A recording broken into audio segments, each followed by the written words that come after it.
Courtin pour le NPA. À toi, Christine.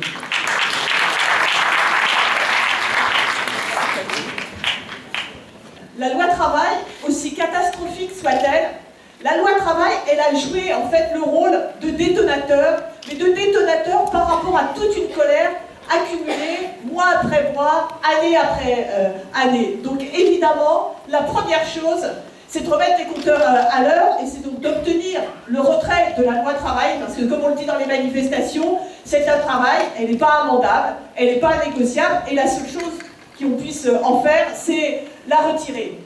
Mais dans cette mobilisation, il s'est passé aussi autre chose. D'abord, une chose un peu inédite, c'est que cette loi si détestée, elle a été faite par le Parti Socialiste. Vous savez, des gens qui normalement étaient venus là pour nous protéger de la droite, et qui prétendent encore, hein, dans certains meetings un peu confidentiels, comme il y a eu la semaine dernière, qui protègent contre la droite, qui a utilisé, autant que faire se peut, la répression par le biais de procès, par le biais d'inculpation, par le biais de condamnation particulièrement lourde, en utilisant le fameux état d'urgence, et puis aussi de manière absolument fantastique, les violences policières, les brutalités policières, comme ça a été dit avant. Et puis dernier outil extrêmement brutal, ça a évidemment été ce coup d'État constitutionnel que représente le 49.3. Et donc du coup, la mobilisation, c'est aussi une mobilisation contre le gouvernement, c'est aussi une mobilisation contre le Parti Socialiste, et c'est pas tout à fait un hasard si parmi les cibles préférées des manifestations, il y a beaucoup les locaux du Parti Socialiste et les permanences des élus, et on ne peut pas dire que ce soit vraiment une grosse injustice. Et donc du coup, aussi avec le 49.3 et aussi avec la façon dont ce gouvernement a géré les choses, en liant directement son sort à cette loi, eh bien, il y a une deuxième exigence qui se fait jour, qui est aussi celle non seulement de se débarrasser de la loi travail, mais aussi de se débarrasser de ce gouvernement, de se débarrasser de Valls, qui est tellement droit dans ses bottes que ça donne vraiment envie de le voir partir. Alors comment on fait pour gagner? Sans doute qu'une partie de notre force, une grande partie de notre force, c'est évidemment la popularité du gouvernement. Vous savez, ce truc qu'on dit dans les manifestations sur tout le monde déteste le PS. Cette impopularité, elle est absolument record. Je ne sais pas si on a déjà vu des gouvernants tomber aussi bas dans les sondages, quoi qu'on pense des sondages. Et de l'autre côté, c'est la popularité de notre mouvement. Je crois que toutes et tous, quand on a distribué des tracts, participé à des blocages, à des barrages filtrants, y compris dans les files d'attente aux pompes à essence, on a pu mesurer à quel point notre mouvement était populaire.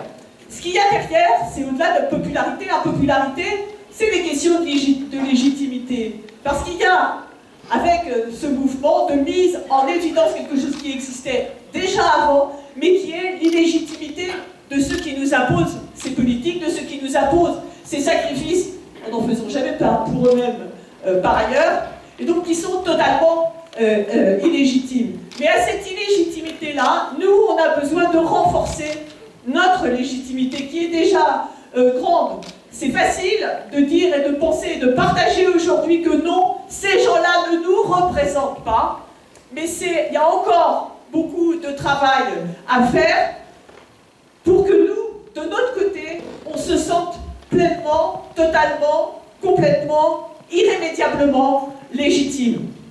Et ça pèse sans doute aussi sur la mobilisation telle qu'elle a lieu. C'est vrai qu'il y a eu plein de formes de mobilisation, mais c'est vrai aussi que les grèves reconductibles, elles ont lieu principalement dans des secteurs qui perçoivent immédiatement que quand ils sont en grève, ils bloquent quelque chose. C'est-à-dire cette conscience, cette confiance dans nos forces, de celles et ceux qui travaillent, de celles et ceux qui font débarrasser les poubelles, faire du pétrole, faire circuler les trains, enfin toutes ces choses sans lesquelles la société ne fonctionnerait pas. C'est vrai qu'avec le néolibéralisme, ils ont réussi à détruire une partie de cette conscience-là de nos propres forces, et que c'est des choses qu'on a besoin de reconstruire. Mais cette reconstruction, elle ne se fait pas à vide, elle se fait aussi parce qu'on a la conscience de porter un autre projet, une autre perspective, quelque chose qui fasse envie, quelque chose qui fasse rêver, quelque chose qu'on puisse atteindre toutes et tous ensemble. Alors c'est vrai On ne veut plus de la loi travail, on ne veut plus de son monde, mais on veut aussi un autre monde. On veut un monde dans lequel on puisse décider, on puisse contrôler, on puisse produire autrement en fonction des besoins et pas en fonction des profits. Et ça impose un certain nombre de choses. Ça impose de rompre avec les institutions telles qu'elles sont, avec cette 5e République qui permet à un Gugus, qui ne représente rien ni personne, d'imposer une loi, y compris à ses propres députés. C'est rompre aussi avec les institutions de l'Union européenne parce qu'on sait, et on n'a pas la mémoire courte par rapport à ce qui a été fait au peuple grec, on sait qu'ils sont là aussi, eux, capables de véritables coups d'État pour imposer leur politique de régression. Et puis ça suppose aussi de rompre avec un certain nombre d'autres instruments qui sont au service des multinationales, comme le NAFTA. Mais au-delà de ça, si on veut récupérer le pouvoir, si on veut récupérer, il y a plein de gens qui n'aiment pas le NAFTA en fait. On veut récupérer le pouvoir sur nos propres vies, ça pose aussi la question de la propriété, ça pose la question de l'expropriation. Les deuxièmes cibles les plus visées par les manifestations, après le Parti Socialiste, c'est les banques. C'est pas non plus vraiment injuste. On sait bien que si on n'exproprie pas, si on ne récupère pas la main sur cette question des banques, sur cette question de tout ce qui concerne le système financier, on n'arrivera pas à récupérer la main sur nos propres vies. On n'arrivera pas à récupérer la main sur la façon dont la société est organisée, on n'arrivera pas à récupérer la main sur la façon dont on peut vivre. Et puis enfin, la dernière question, mais qui est une question qui est au cœur de nos mobilisations d'aujourd'hui, c'est la question de nous représenter nous-mêmes.